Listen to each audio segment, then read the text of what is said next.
Saludos seguidores del grupo CICAT. Estamos aquí nuevamente con un podcast interesante sobre un tema de salud que en nuestro medio está afectando a bastantes personas. Les presento al doctor Santiago Silva. Él es médico especialista en nefrología, labora en el Hospital General Docente y en el Hospital de Solca en la ciudad de Ambato. Doctor Santiago, nos interesa bastante este tema, hablar un poco sobre la insuficiencia renal, la incidencia que ha tenido en nuestro medio y cuáles serían las principales causas que estamos viendo, y ustedes como especialistas en ese tema, que nos hablen un poquito de lo mismo. Perfecto. Sí, muchas gracias por la presentación y saludos a toda la audiencia. La verdad que en la experiencia que tengo como nefrólogo, sí, prácticamente más de unos 7, 8 años, y también, bueno, todas las publicaciones que hay, la evidencia ahorita hasta el momento disponible, nos dicen que la principal causa para la enfermedad renal crónica o la insuficiencia renal crónica precisamente es la hipertensión arterial, es decir, la presión arterial alta, así como también la diabetes mellitus, ¿sí? Implica todo lo que es pacientes que tienen el azúcar alto, además también enfermedades obstructivas en nuestro medio, por ejemplo, tanto en Solca, donde yo trabajo, como en la parte del Ministerio de Salud, en el Hospital Docente, vemos muchos pacientes que vienen con problemas prostáticos y que dejan pasar, digamos, no se tratan a tiempo y terminan prácticamente con esta enfermedad renal crónica que es prácticamente devastadora. Y en cuarto lugar se encuentran, por supuesto, las enfermedades glomerulares, ¿sí? Que son enfermedades autoinmunes, entre las más conocidas el lupus, eritematoso sistémico y otras glomerulopatías que por ahí podemos nosotros diagnosticarles mediante procedimientos especiales, como son, por ejemplo, la biopsia renal. Eso entre las causas más importantes, ¿sí? Ahora en nuestro medio también hay vínculos, ¿sí? Como por ejemplo pacientes obesos, ¿sí? Que es, digamos, el tema central de esta conversación, los cuales a su vez son diabéticos, son hipertensos o inclusive suman este antecedente de tener los problemas prostáticos. Entonces, en donde ya, digamos, la enfermedad avanza de una manera más rápida que si un paciente tuviese solamente, digamos, diabetes o hipertensión. ¿Hay algún síntoma, algún signo que los pacientes pueden referir antes de tener estas enfermedades, o que les puede dar una noción de que a la larga van a tener una consecuencia como esta enfermedad renal crónica? Claro, prácticamente, como nosotros le llamamos, la enfermedad renal crónica es una enfermedad prácticamente silenciosa, ¿sí? O sea, el paciente puede estar con su enfermedad de base, quiere decir que puede estar con la hipertensión, con la diabetes, y no presentar síntomas al principio, ¿sí? O sea, nosotros diagnosticamos esta enfermedad prácticamente haciendo un screening, o como se dice, una prevención, ¿sí? Esto es a través de exámenes de orina, ¿sí? Exámenes de sangre. Prácticamente con este tipo de estudios nosotros verificamos los resultados. Vemos, por ejemplo, parámetros como es la creatinina, la urea, en los cuales ya se empieza a elevar, o sea, a aumentar cuando ya aparece esta enfermedad renal crónica. O el principal, digamos, screening que nosotros estamos fomentando mucho como Sociedad Ecuatoriana de Nefrología también, que es prácticamente el screening a través de las tiritas de orina, ¿sí? Nosotros hemos hecho prácticamente muchas campañas, digamos así, en diferentes comunidades aquí en Ambato, en Pasa, etcétera, en donde hemos hecho prácticamente estas tiritas de orina. Consiste prácticamente en que el paciente orina en un frasquito pequeñito, la primera orina de la mañana. Nosotros colocamos una tirita de orina y vemos prácticamente si tiene o no proteinuria, ¿sí? Nosotros a través de este examen, cuando sale positivo, ya es una alerta, ¿sí? Nosotros podemos decir, este paciente probablemente tiene algún tipo de enfermedad renal, ¿sí? Esto aplica principalmente en pacientes hipertensos, diabéticos o inclusive en aquellos pacientes obesos, ¿sí? El paciente no presenta síntomas, pero nosotros a través de este estudio podemos, digamos, alertarle al paciente de una probable aparecimiento de una probable enfermedad renal crónica que esté padeciendo, y el paciente no lo sabe. Yo creo que las palabras del doctor son importantes. La prevención. Nosotros hemos visto como grupo que los pacientes que acuden, sobre todo para un tratamiento bariátrico, son pacientes obesos, son pacientes hipertensos, son pacientes diabéticos. Son pacientes que a veces piensan que la enfermedad de ellos es debido, por ejemplo, a la glucosa, debido a la sal, o alguno de esas consecuencias, pero no se dan cuenta que de forma silente el que se está afectando es el riñón. Exacto. Entonces es más complejo explicarle a este tipo de pacientes que a la larga, si es que no se cuidan, si es que no llevan un adecuado tratamiento, el que va a sufrir es el riñón.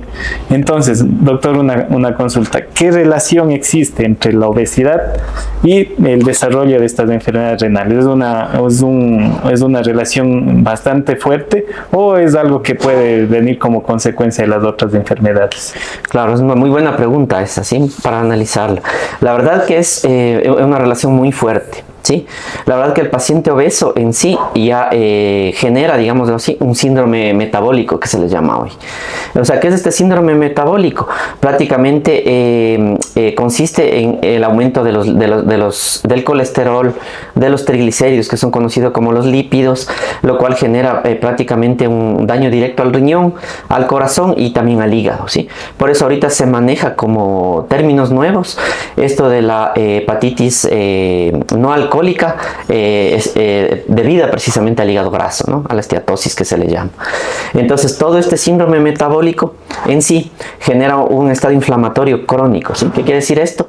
Que al tener el paciente este estado inflamatorio crónico, nuestro cuerpo, digamos, se está desgastando, en otras palabras, ¿sí? Y esto implica no solamente la parte renal, sino también la parte cardíaca, la parte hepática. Por ejemplo, en el riñón, que es, digamos, mi especialidad, los pacientes obesos suelen tener una especie de cicatrices a nivel renal que son microscópicas y que no las podemos ver, digamos, con una ecografía ni con una tomografía, pero sí la hacen de manera microscópica. Entonces, esto se traduce en que el paciente pierde el tejido bueno que tiene el riñón. Entonces, esto, digamos, como un signo que podemos nosotros ver de manera temprana, es precisamente lo que les había mencionado, la proteinuria, ¿sí? Que consiste en las proteínas en la orina. Y dicho sea de paso, aclaremos, la proteinuria es precisamente una orina espumosa, ¿sí? Nosotros, el paciente dice, es raro, antes no tenía esta orina, ahora tengo espuma en la orina, ¿sí?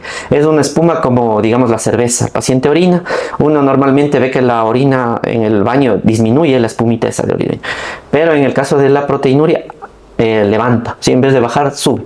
Entonces ahí el paciente puede estar consciente de que probablemente tenga este signo importante que nos alerta sobre el daño renal. Y es así que los pacientes obesos presentan prácticamente este signo sin darse cuenta. Entonces el paciente, con el tiempo, digamos, estas cicatrices van avanzando y el tejido renal va disminuyendo, y esto se traduce como una enfermedad ya renal crónica, con una alteración, como les había dicho, de la urea, de la creatinina y por supuesto un incremento de la cantidad de las proteínas de la orina. Doctor, ¿y hay alguna manera de prevenir, digamos, en los pacientes o en la población en general, hablando ahorita, llegar a estas enfermedades renales crónicas? Tal vez tiene que ver la alimentación, la hidratación, algo de eso. No sé si nos puede dar algún consejo en este tipo de tema. Claro, precisamente. Sí, o sea, siempre hay un dicho que dicen, tú eres lo que comes, ¿no? Prácticamente. Entonces, por ahí, digamos, inicia la prevención, ¿sí? O sea, hay que trabajar mucho con la población para educarles sobre la dieta, ¿sí? Una dieta sana, una dieta equilibrada. En nuestro medio, digamos, nuestra cultura prácticamente tiene una dieta muy hipercalórica, es que tiene muy rica en calorías, ¿sí? O sea, comemos demasiados carbohidratos. Por ejemplo, comemos el arroz, comemos las papas, el plátano, por ejemplo, las lentejas, el frijol, todo esto son carbohidratos, ¿sí? Entonces, imagínense, es una carga enorme para nuestro organismo comer toda esta cantidad de carbohidratos. Entonces, cuando en otras culturas, por ejemplo, eligen un solo carbohidrato, por ejemplo, o arroz, comen ensalada, comen la proteína, que es lo correcto, ¿no? Aparte, digamos, las sopas, que también generan digamos, una dieta también de muchas calorías, al contener papas, al contener la proteína, la sal, etcétera. Entonces, por ahí yo creo que iniciaría mucho la prevención, prácticamente, para evitar estas enfermedades que ahora nos están aquejando mucho, ¿sí? Entonces evitaríamos, por ejemplo, que el paciente sea obeso. Esto de la mano, claro, con el ejercicio, ¿no? El ejercicio físico, que es muy importante, y los controles prácticamente que habría que hacerse, porque, por ejemplo, también juega la parte genética. Sí, por ejemplo, si mi padre tuvo enfermedad renal crónica, hipertensión, diabetes, entonces hay un chance, digamos, más del 50% por ahí, de que nosotros la podamos tener. Entonces, con esos antecedentes que nosotros lo vemos prácticamente en la consulta, podemos captar factores de riesgo e irles, digamos, ajustando o previniendo al paciente para que evitar precisamente que estas enfermedades aparezcan, ¿sí? O sea, yo creo que por ahí sería, digamos, el abordaje, o sea, el inicio de todo, ¿sí? Y hacerse estudios de control periódicos.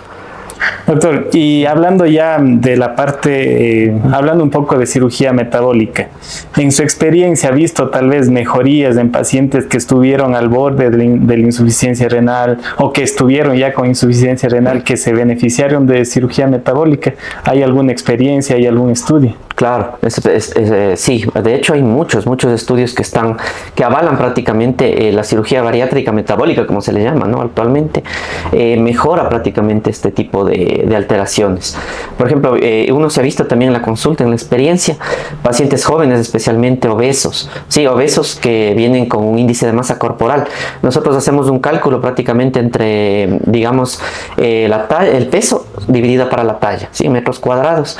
Entonces un paciente obeso, digamos, que calificaría prácticamente para este tipo de terapias, por ejemplo, es aquel que tiene un índice de masa corporal mayor a 35 y que presente comorbilidades, ¿sí? ¿Qué quiere decir esto? Que el paciente sea obeso, ¿sí? Presente 35 en este cálculo y aparte tenga, por ejemplo, presión alta, diabetes o inclusive problemas de tiroides. Entonces en estos pacientes consideraríamos ya este tipo de terapias. Y así pacientes también que tienen un índice de masa corporal mayor a 40, ¿sí? Que ellos de cajón deberíamos ya pensar en este tipo de cirugía bariátrica. Entonces, en la experiencia, yo he visto en aquellos pacientes que se operan prácticamente, y lo dicen los estudios también, que hay una reversión, ¿sí? Hay una mejoría de sus valores de glucosa, hay una mejoría de los valores de presión arterial e inclusive de las proteinurias que les había comentado, ¿sí? O sea, pacientes, por ejemplo, que tienen 1 gramo, están botando 1 gramo de proteínas, con esta cirugía han reducido prácticamente a 100 miligramos, ni siquiera al gramo.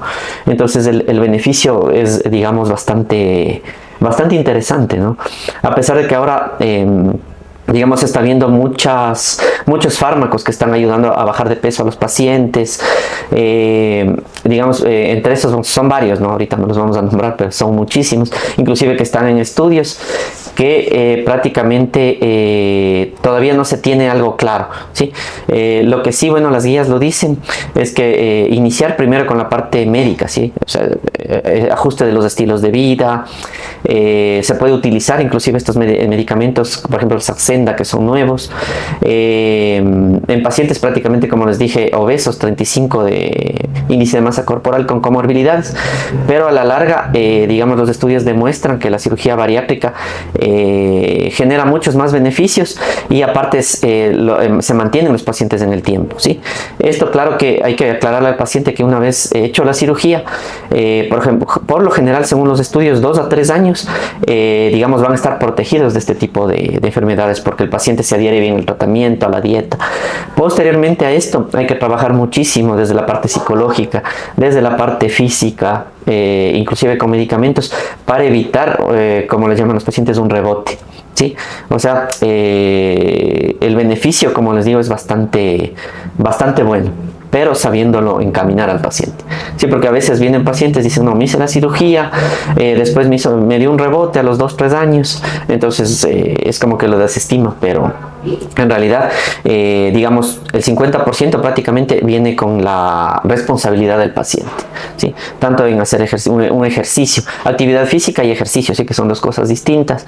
La actividad física es caminar, digamos, periódicamente, en tanto que el ejercicio ya es digamos, una rutina, ¿no? En el gimnasio, como para mantener precisamente la parte metabólica activa y evitar precisamente un rebote, al igual que con la alimentación, ¿no? Exacto, tomando las palabras del doctor, recuerden que hemos venido conversando ya desde varias emisiones anteriores, que la cirugía bariátrica no es un milagro, no es que va a hacer que el paciente se cure inmediatamente. La cirugía bariátrica o el manejo metabólico, más bien hablando de estos pacientes, es un manejo en conjunto, como hace referencia el doctor. Y es lo que nosotros como grupo priorizamos. Ustedes saben, nosotros tenemos nuestro manejo psicológico, tenemos nuestro manejo nutricional, tenemos profesionales como los endocrinólogos, cardiólogos. En este caso sumamos también al equipo al doctor de nefrología para casos de que el paciente lo requiera. Y ustedes saben, el manejo integral va a ser lo único que haga que el paciente tenga los mejores resultados.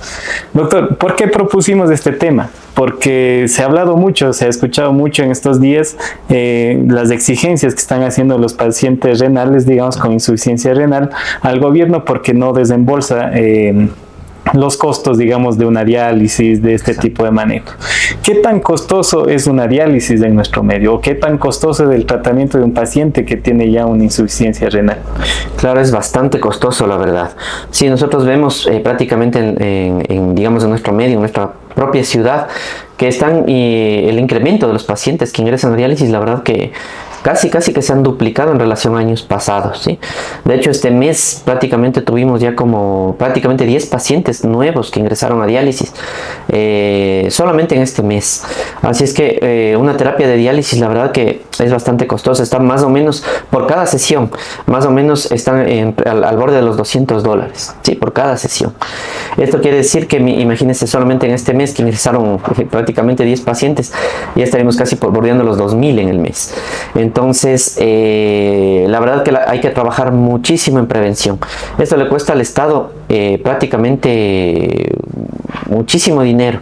Nosotros igual, a pesar de que hay otras terapias de diálisis, como la diálisis peritoneal, que disminuyen un poquito los costos, la cantidad de pacientes que se está viendo actualmente, la verdad que, digamos, a uno le hace pensar muchísimo sobre la necesidad de tener un tipo de prevención prácticamente. ¿Sí? La diálisis, tomen en cuenta que los pacientes se la realizan 3 veces por semana durante toda su vida, ¿sí? Hasta que lleguen a trasplantarse prácticamente, y cabe destacar también que aquí en nuestro país el trasplante renal, digamos, todavía no está muy desarrollado como son en otros países.